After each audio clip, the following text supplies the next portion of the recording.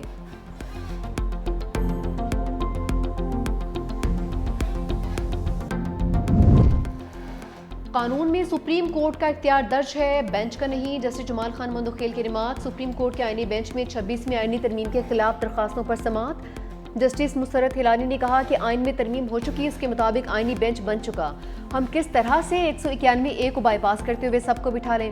وکیل شبہ رضوی نے دلائل دیتے ہوئے یہ کہا کہ بینچ کو اختیارات ملنے سے سپریم کورٹ کے اختیارات کم نہیں ہوئے، آپ کے پاس دو عہدے ہیں، آپ سپریم کورٹ بھی ہیں اور آئینی بینچ بھی۔ کنفیوژن یہ ہے کہ عدالت کی جگہ بینچ کا نام ڈال دیا گیا ہے۔ جسٹس جمال خان مندوخیل نے کہا آپ شاید یہ کہنے کی کوشش کر رہے ہیں کہ بینچز کا اختیار نہیں، فل کورٹ کا ہے۔ جسٹس محمد علی مظہر نے کہا کہ رول میں فل کورٹ پہلے بھی نہیں ہوتا تھا، ماضی میں ماسٹر اور فروسٹر کے مطابق فیصلے ہوتے تھے۔ جسٹس امین الدین خان نے کہا آپ کہہ رہے ہیں کہ ہم ان ججز کو اختیار دیں جن کے پاس قانون کے مطابق اختیار نہیں۔ وکیل شبہ رضا رضوی نے موقف اپنایا کہ 191A کو آئین کی دیگر شقوں کے ساتھ ملا کر پڑھنا ہوگا۔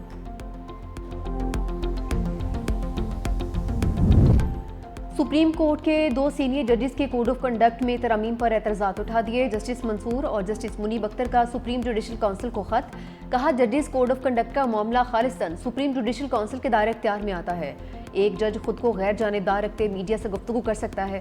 مجوزہ ترمیم سے عدلیہ کی آزادی کو کمزور، شفافیت کو محدود اور اختیارات کو ایک شخص تک محدود کیا جا رہا ہے۔ ترامیم خطرناک اس لیے بھی ہے کہ ان کا دائرہ اختیار مبہم، اور ترامیم خطرناک اس لیے بھی ہے کیونکہ یہ مخصوص ججز کی آواز دبانے کے لیے استعمال ہو سکتی ہے۔ ہمارے اعتراض کے باوجود انہی ممبران نے ترمیم منظور دی جو پہلے ہی موقف قائم کر چکے۔ جسٹس سرفراز ڈوگر کے خلاف کیس کا فیصلہ کونسل میں شمولیت کو متاثر کر سکتا ہے، کونسل کی آئینی حیثیت کا تعین کیے بغیر اس کے فیصلوں کی قانونی حیثیت پر سوالات اٹھیں گے۔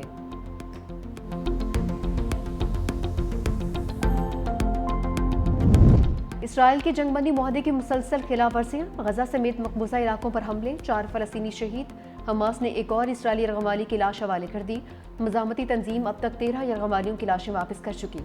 اسرائیل کی یقین دہانی کے باوجود رفح بارڈر تاحال بند، امدادی ٹرکوں میں لمبی قطاریں، فلسطینی خوراک اور کھانے پینے کی اشیاء سے محروم۔